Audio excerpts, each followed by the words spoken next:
नमस्कार दोस्तों, मैं आराध्या शर्मा स्वागत करती हूँ आप सभी का आपके अपने YouTube चैनल प्रतिष्ठा एकेडमी 2.0 पर। चलिए भाई, तो सबसे पहले तो एक बात कह दूँ आप लोगों से क्लास शुरू करने से पहले कि जितने भी लोग वीडियो देख रहे हैं, क्लास को देख रहे हैं, क्लास को पूरा देखिए। क्लास आपको अच्छी लगे तो प्लीज़ उसे लाइक कर दीजिएगा। एंड अगर आपको आगे भी मेरे द्वारा पढ़ना है तो चैनल को सब्सक्राइब कर लीजिएगा और बेल आइकन ज़रूर प्रेस कर दीजिएगा, जिससे कि आगे की सारी क्लासेस का नोटिफिकेशन आप तक पहुंच सके। ठीक है, यदि आप मेरे से आगे भी पढ़ना चाहते हैं तो। ठीक है, चलिए भाई, अब शुरू करते हैं आज की क्लास। देखिए, आज की क्लास में हमें इंडियन कॉन्स्टिट्यूशन पढ़ना है, भारतीय संविधान। भारतीय संविधान को हम काफ़ी हद तक कंप्लीट कर चुके हैं, पढ़ चुके हैं।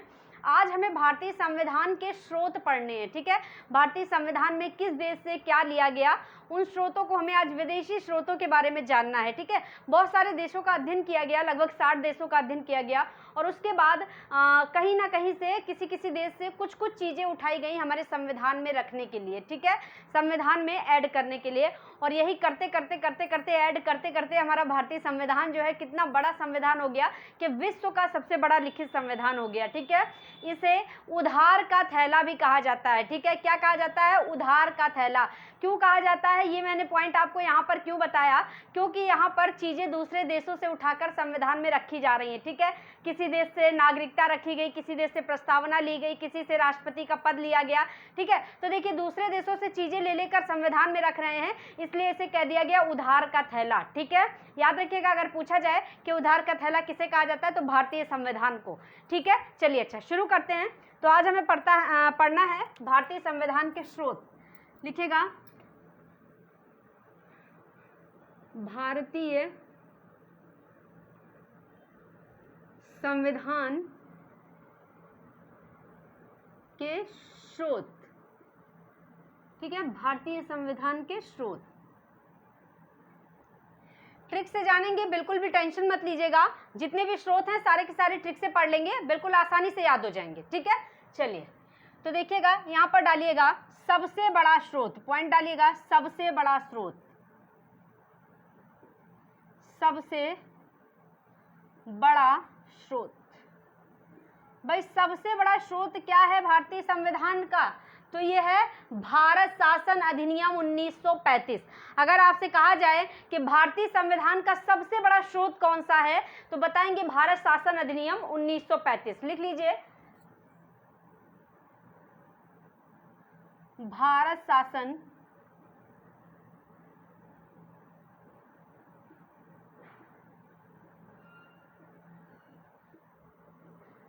अधिनियम 1935। ठीक है, 1935 सबसे बड़ा स्रोत है। क्यों है भाई, इसे सबसे बड़ा स्रोत क्यों कहा गया? क्योंकि 1935 में ही ये जो भारत शासन अधिनियम 1935 है ना, इसी के आधार पर हमारे भारतीय संविधान की अवधारणा रखी गई थी।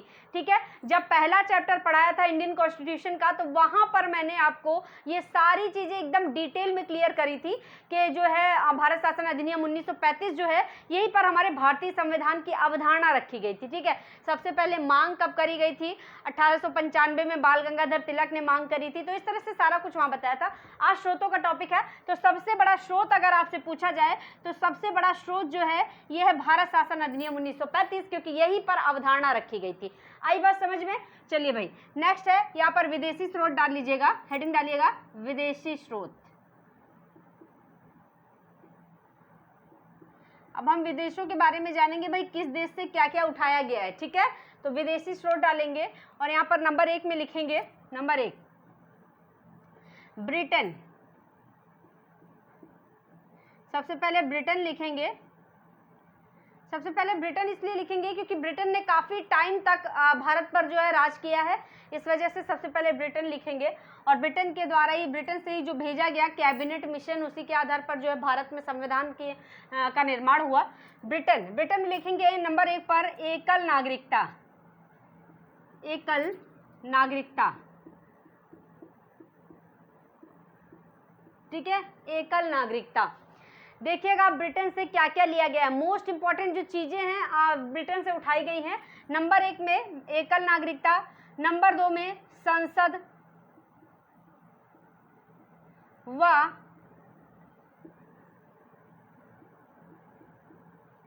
संसदात्मक प्रणाली। ठीक है। देखिए भाई, जो नागरिकता है हमारे भारत देश में, हम कहते हैं ना कि हमारे भारत में एकल नागरिकता है, ठीक है, तो वो नागरिकता ब्रिटेन से ली गई है। संसद जो है हमारे देश की, वो ब्रिटेन से ली गई। संसदात्मक प्रणाली कैसी होगी, ये भी ब्रिटेन से लिया गया है, ठीक है। चलिए भाई, नंबर 3 IAS का पद, पहले यहां लिख लीजिए, विधि निर्माण प्रक्रिया, विधि निर्माण प्रक्रिया,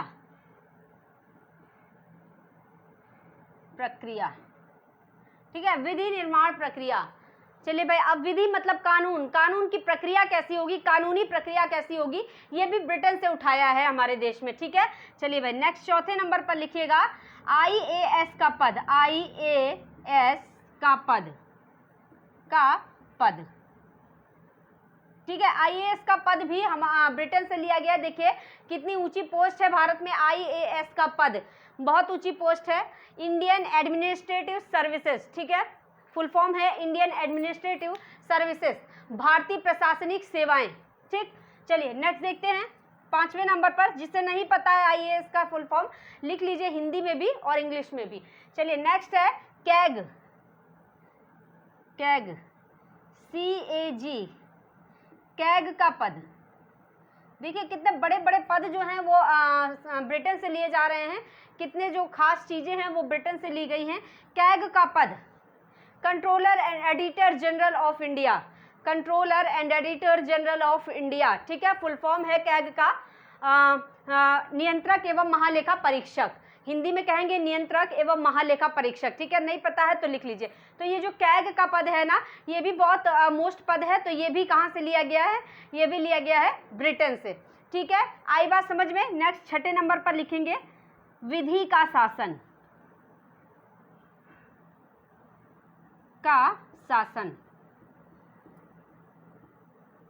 अब कानूनी शासन कैसा होगा भारत का, वो भी ब्रिटेन से लिया गया है। क्या चीज, कानूनी शासन किस प्रकार का होगा, ये भी ब्रिटेन से लिया गया है, ठीक है। तो ये हो गई ब्रिटेन की बात। चलिए इसे पहले हम ट्रिक से समझते हैं, उसके बाद आगे अगले पे चलते हैं। देखिए इसको कैसे याद करेंगे। ब्रिटेन, देखिए ब्रिटेन ने भारत पर बहुत टाइम तक राज किया है, तो ब्रिटेन क्या कहता है कि भाई यहाँ पर राज मैंने किया है ना, मेरे देश ने किया है, तो फिर यहाँ की नागरिकता भी हम ही डिसाइड करेंगे। यहाँ के लोग किस प्रकार नागरिकता ग्रहण करेंगे, कैसी नागरिकता होगी, ये हम ही डिसाइड करेंगे। नागरिकता एक अहम मुद्दा है, ठीक है। तो ब्रिटेन कहता है ये मैं डिसाइड करूंगा भाई, ठीक। चलिए भाई, संसद, यहाँ की संसद कैसी होगी, संसदात्मक शासन कैसा होगा, ये भी मैं ही डिसाइड करूंगा, क्योंकि मैंने यहाँ राज किया है, ठीक है। संसद जो है ये भी बहुत बड़ा मुद्दा है, संसद से ही सारे काम होते हैं, तो संसद भी ब्रिटेन ने कहा मैं डिसाइड करूंगा, ठीक है। विधि निर्माण प्रक्रिया, अब यहाँ का कानून कैसा होगा, भाई हमने अभी तक कानून चलाया है यहाँ पर, तो हमारा ही कानून चलेगा, हम ही डिसाइड करेंगे यहाँ कानून कैसा चलेगा। विधि मीन्स होता है कानून, ठीक है। तो यहाँ के कानून का निर्माण हम ही करेंगे, ब्रिटेन कहता है, तो विधि निर्माण प्रक्रिया, ठीक है। आई बात समझ में। IAS का पद, ये भी सर्वोच्च पद है, तो ब्रिटेन ने कहा ये भी हम ही डिसाइड करेंगे। CAG, ये भी ऊंचा पद है, तो कहा ये भी हम ही डिसाइड करेंगे।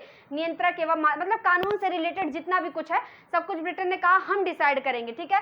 CAG, नियंत्रक एवं महालेखा परीक्षक, इनका भी कानूनी काम होता है, विधिक काम होता है, ठीक है। तो ये भी जो है ब्रिटेन ने कहा हम। विधि का शासन, अब यहाँ भी कानून की बात आ गई, मतलब यहाँ पर कानूनी शासन कैसा होगा, ये भी भाई कानूनी शासन जो है ब्रिटेन ने ही चलाया ना भारत पर बहुत टाइम तक, तो ब्रिटेन कहता है भाई यहाँ का कानूनी शासन हम ही डिसाइड करेंगे, क्योंकि अभी तक हम ही ने चलाया है, ठीक है। तो ऐसे हम ब्रिटेन को आराम से याद कर लेंगे।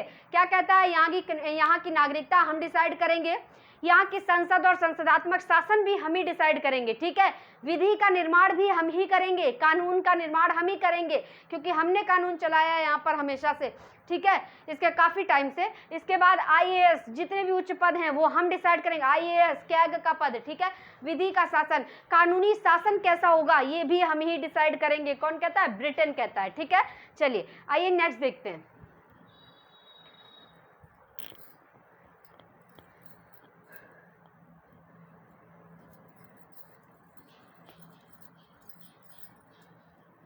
नेक्स्ट है अमेरिका, नंबर 2 पर लिखिएगा, अमेरिका। अमेरिका से क्या क्या लिया गया है? तो देखिए अमेरिका में नंबर 1 में लिखिएगा मोस्ट इंपॉर्टेंट प्रस्तावना। देखिए कंफ्यूज मत होइएगा, कई सारे बच्चे सोचते हैं कि प्रस्तावना जो है ये ऑस्ट्रेलिया से लिया गया है। जी नहीं, बिल्कुल भी कंफ्यूज होने की जरूरत नहीं है। प्रस्तावना अमेरिका से ली गई है, प्रस्तावना की भाषा ऑस्ट्रेलिया से ली गई है। ठीक है, आई बात समझ में? इस चीज में बिल्कुल कंफ्यूजन क्रिएट मत कीजिएगा। प्रस्तावना अमेरिका से है, प्रस्तावना की भाषा जो है ऑस्ट्रेलिया से है। ठीक है, आई बात समझ में? प्रस्तावना की भाषा किस प्रकार की होगी ये ऑस्ट्रेलिया से उठाया गया है। तो नंबर 1 प्रस्तावना हो गई अमेरिका से। नंबर 2 पर मौलिक कर्तव्य या मूल कर्तव्य लिख लीजिए, कुछ भी लिख लीजिए, बात एक ही है। मौलिक कर्तव्य, मौलिक अधिकार, कर्तव्य नहीं सॉरी, अधिकार। ठीक है, मौलिक अधिकार, मूल अधिकार या मौलिक अधिकार कुछ भी लिख लीजिए। ठीक है, चलिए नंबर 3 पर है जो हमारे मूल अधिकार है ना, जो हमें अधिकार दिए गए हैं, स्वतंत्रताएं दी गई हैं, वो सारे के सारे अमेरिका से उठाया गया है। किस प्रकार से हमें मूल अधिकार दिए जाएंगे? ठीक है, नंबर 3 पर देखिए राष्ट्रपति का पद, राष्ट्रपति व उपराष्ट्रपति व उपराष्ट्रपति का पद। ठीक है, राष्ट्रपति व उपराष्ट्रपति का पद जो है ये भी अमेरिका से लिया गया है। ठीक है, चलिए नेक्स्ट देखिएगा चौथे नंबर पर महाभियोग प्रक्रिया। महाभियोग प्रक्रिया, देखिए महाभियोग प्रक्रिया राष्ट्रपति पर लगाई जाती है ना, तो वो महाभियोग प्रक्रिया जो है ये भी अमेरिका से उठाई गई है। ठीक है, नंबर 5 पर सर्वोच्च न्यायालय, सर्वोच्च न्यायालय, सर्वोच्च न्यायालय जो है ये भी अमेरिका से। ठीक है, इसके बाद देखिएगा 6 नंबर पर, छठे नंबर पर न्यायिक सर्वोच्चता, न्यायिक सर्वोच्चता। ठीक है, इसके बाद देखिएगा 7वें नंबर पर न्यायिक पुनरावलोकन, न्यायिक पुनरावलोकन। ठीक है, न्यायिक पुनरावलोकन। चलिए भाई अब इसको याद करते हैं, किस तरह से याद करेंगे इसे। देखिएगा अमेरिका, अमेरिका को हम अमीर बनाते हैं, अमीर से हम अमेरिका बनाते हैं हमेशा ही, पहले भी हमने आपको पढ़ाया है।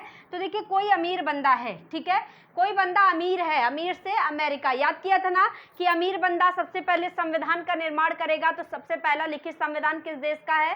दुनिया में अमेरिका का है। ठीक है, तो कोई बंदा अमीर है। अब जो अमीर है वो हमेशा ही हर जगह प्रस्तावित रहता है, उसे लोग हर जगह प्रस्तावित रखते हैं, भाई तुम आओ, उसी को पूछते हैं। आजकल अमीरों को ही तो पूछते हैं लोग, गरीबों को कौन पूछता है ना। ठीक है, तो भाई अमीर जो है वही प्रस्तावित रहेगा, तो प्रस्तावना हो जाएगा अमेरिका की। ठीक है, अमीर से अमेरिका, प्रस्तावित से प्रस्तावना हो जाएगा। ठीक है, उसी को लोग अधिकार भी ज्यादा देते हैं, अमीर बंदे को ही ज्यादा अधिकार देते हैं लोग, है ना। तो मौलिक अधिकार जो है वो भी अमीर बंदे मतलब अमेरिका के हो जाएंगे। ठीक है, चलिए भाई इसके बाद राष्ट्रपति व उपराष्ट्रपति का पद, सर्वोच्च पद है भारत का। ठीक है, तो इस पद पर भी भाई, ऊंचे पद पर भी लोग किसे बैठाते हैं? अमीर बंदे को। आजकल देखते हैं जिसके पास पैसा है वो पैसा देकर के कुछ भी करवा सकता है ना, किसी भी पद को हासिल कर सकता है, भाई पैसे की पूछ है ना। चलिए भाई, तो यहाँ पर राष्ट्रपति व उपराष्ट्रपति का पद सर्वोच्च पद है, तो अमीर बंदे के पास जाएगा। ठीक है, अमेरिका हो जाएगा। आई बात समझ में? ऐसे भी याद कर सकते हैं कि भाई हमारे देश के जो राष्ट्रपति हैं उनकी सैलरी बहुत ज़्यादा है, 5 लाख रुपए है, तो काफ़ी अमीर है वो, तो अमीर से अमेरिका बना लेंगे। ठीक है, राष्ट्रपति उपराष्ट्रपति की 4 लाख, तो इस तरह से ये लोग अमीर हैं। ठीक है, चलिए इसके बाद महाभियोग प्रक्रिया। अब क्योंकि राष्ट्रपति का पद अमीर बंदे को दिया जा रहा है तो अमीर पर ही महाभियोग लगेगा, क्योंकि राष्ट्रपति पर लगता है, तो महाभियोग प्रक्रिया अमेरिका से हो जाएगी। ठीक है, इसके बाद अमीर, सर्वोच्च न्यायालय। अब कहीं न्याय की बात हो रही हो ना, कहीं भी न्याय की बात हो रही हो, लोग अमीर बंदा वहां अगर बैठा है तो लोग उसी से पूछेंगे भाई तुम बताओ क्या होना चाहिए, भले आता जाता कुछ ना हो, बिल्कुल पागल हो वो दिमाग से, लेकिन वो पैसे वाला है तो लोग उसी से बात करेंगे, भाई तुम न्याय करो, किस तरह का न्याय होना चाहिए, है ना। तो अमीर से अमेरिका बना देंगे। और न्याय की बात हो रही है तो सर्वोच्च न्यायालय जो है अमेरिका से हो जाएगा। ठीक है, हमारा जो सुप्रीम कोर्ट है ये अमेरिका से लिया गया है। ठीक है, चलिए भाई, है हमारे भारत का ही, मगर इसका जो प्रक्रिया जो है ये अमेरिका से ली गई है। किस तरह की प्रक्रिया सर्वोच्च न्यायालय में होगी, ठीक है। चलिए नेक्स्ट है न्यायिक सर्वोच्चता। फिर से न्याय की बात आ गई, जितनी भी न्याय की बात आएगी अमीर बंदे के पास जाएगी, ठीक है। तो अमेरिका हो जाएगा सर्वोच्च न्यायालय और न्यायिक सर्वोच्चता। न्याय की बात अमीर बंदे के पास, तो यहाँ भी अमेरिका हो गया, ठीक है। चलिए भाई, न्यायिक पुनरावलोकन। अब फिर से न्याय की बात आ गई, अभी कहा है जितने बार न्याय की बात आएगी अमीर बंदे के पास जाएगी, ठीक है। तो न्यायिक पुनरावलोकन जो है ये भी अमेरिका से हो गया। देखिए बेटा, एक चीज समझिएगा, न्यायिक पुनरावलोकन, ये पुनरावलोकन का मतलब क्या हो गया, ये लोग नहीं समझ पाते अधिकतर कि आखिरकार ये न्यायिक पुनरावलोकन है क्या। न्यायिक पुनरावलोकन का अर्थ है जैसे कि कोई भी केस है, सुप्रीम कोर्ट में कोई भी मुद्दा है, वो फाइनल हो जाता है, ठीक है। उस पर एक बार दोबारा से राष्ट्रपति के पास जब वो केस आता है ना, तो राष्ट्रपति एक बार फिर से उस पर नज़र डालते हैं, फिर से उस पर विचार विमर्श करते हैं। तो जो राष्ट्रपति के द्वारा दोबारा उस केस पर नज़र डाली जाती है, उस केस की जांच की जाती है, उसे कहते हैं न्यायिक पुनरावलोकन, ठीक है। राष्ट्रपति के द्वारा दोबारा से जांच करना न्यायिक पुनरावलोकन कहलाता है, ठीक है। आ गई बात समझ में। चलिए नेक्स्ट चलते हैं आगे।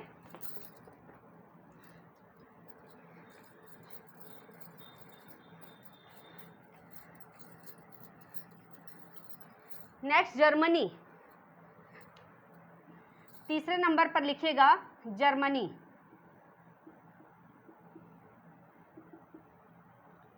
जर्मनी से क्या लिया गया है भाई, आपातकालीन उपबंध। लिखिएगा आपातकालीन उपबंध, आपातकालीन उपबंध, ठीक है। जर्मनी, आपातकाल लगता है ना, इमरजेंसी लगती है देश पर, तो उसकी जो भी उसका जो भी प्रोसेस होता है, प्रक्रिया होती है, वो कहाँ से लिया गया है, जर्मनी से लिया गया है। हमारे देश में 3 स्तरों पर इमरजेंसी जो है लगाई जाती है भारत में, वित्तीय स्तर, राष्ट्रीय स्तर और राज्य स्तर पर, ठीक है। चलिए, तो जर्मनी से आपातकालीन उपबंध की प्रक्रिया ली गई है, तो इसको कैसे याद करेंगे। जर्मनी विश्व युद्ध में हारा था, आप सभी जानते हैं, जो विश्व युद्ध हुआ था वहां पर जर्मनी हार गया था, ठीक है। तो जर्मनी बहुत गुस्साया है और क्या कहता है भाई, हम तो आपातकाल लगा देंगे, ठीक है। या फिर ऐसे याद कर सकते हैं कि किसी के यहाँ मनी अगर जल जाए ना, सारी मनी जल जाए, पैसा रुपया, तो भाई उसकी स्थिति कैसी हो जाएगी, आपातकालीन हो जाएगी, ठीक है। पैसे से ही सब कुछ होना है, पैसा नहीं तो कुछ नहीं। तो मनी, देखिए जर्मनी, लास्ट में मनी निकल रहा है ना, मनी जल गई है, जल गई है मनी। अब स्थिति कैसी हो गई, आपातकालीन हो गई। तो आपातकालीन जो उपबंध है ये जर्मनी से हो जाएंगे, ठीक है। चलिए नेक्स्ट है फ्रांस। चौथे नंबर पर लिखिएगा फ्रांस। सारे के सारे आज नहीं होंगे, आज ये फर्स्ट पार्ट है, इसमें 5 होंगे, मतलब आधे होंगे, आधे कल के सेकंड पार्ट में होंगे, ठीक है, क्योंकि ऐसे वीडियो बहुत लेंदी हो जाएगा, ठीक है। चलिए भाई, तो 5वें पे फ्रांस लिखिएगा, फ्रांस। फ्रांस में लिखिएगा गणतंत्र, नंबर 1 गणतंत्र, नंबर 2 इसके बाद लिखिएगा हाँ, समानता, स्वतंत्रता व बंधुत्व का सिद्धांत। समानता, स्वतंत्रता व बंधुत्व का सिद्धांत, बंधुत्व का सिद्धांत,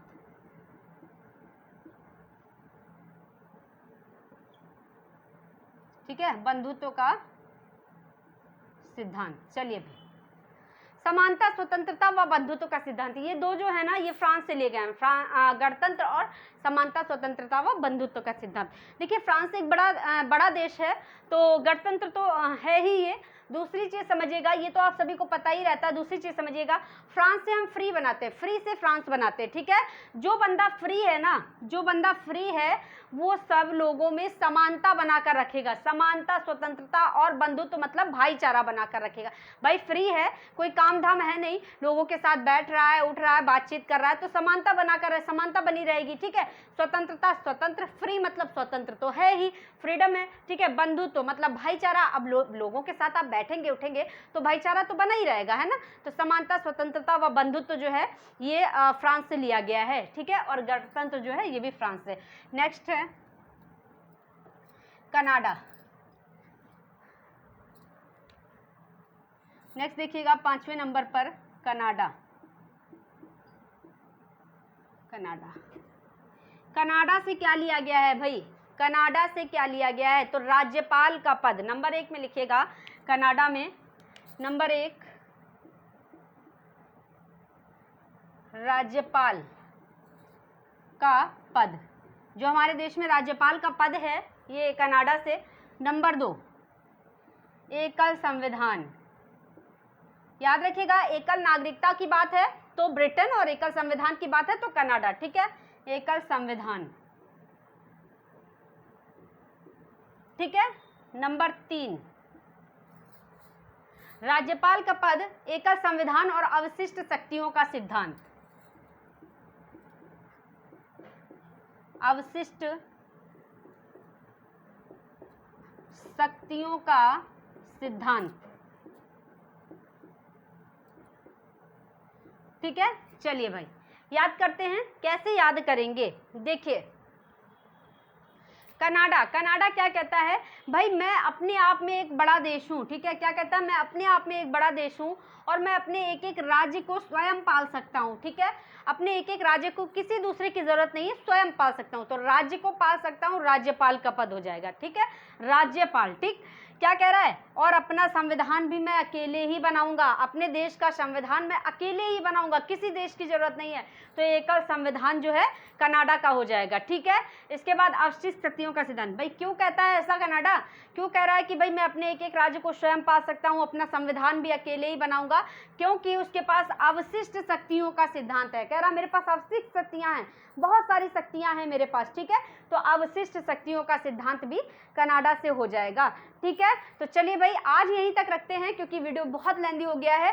कल अगली क्लास में सेकंड पार्ट को पढ़ेंगे, जो बाकी के स्रोत हैं उन्हें हम कल की क्लास में पढ़ेंगे। ठीक है, तो चलते हैं, कल फिर मिलेंगे अगली क्लास में। तब तक के लिए सभी को टाटा बाय बाय, नमस्कार। चैनल को सभी लोग सब्सक्राइब कर लें, बेल आइकन प्रेस करना बिल्कुल भी ना भूलें, जिससे कि आगे की क्लासेस का नोटिफिकेशन आप तक पहुंचेगा। ठीक है, क्लास अगर अच्छी लगी है तो प्लीज़ लाइक कर दें।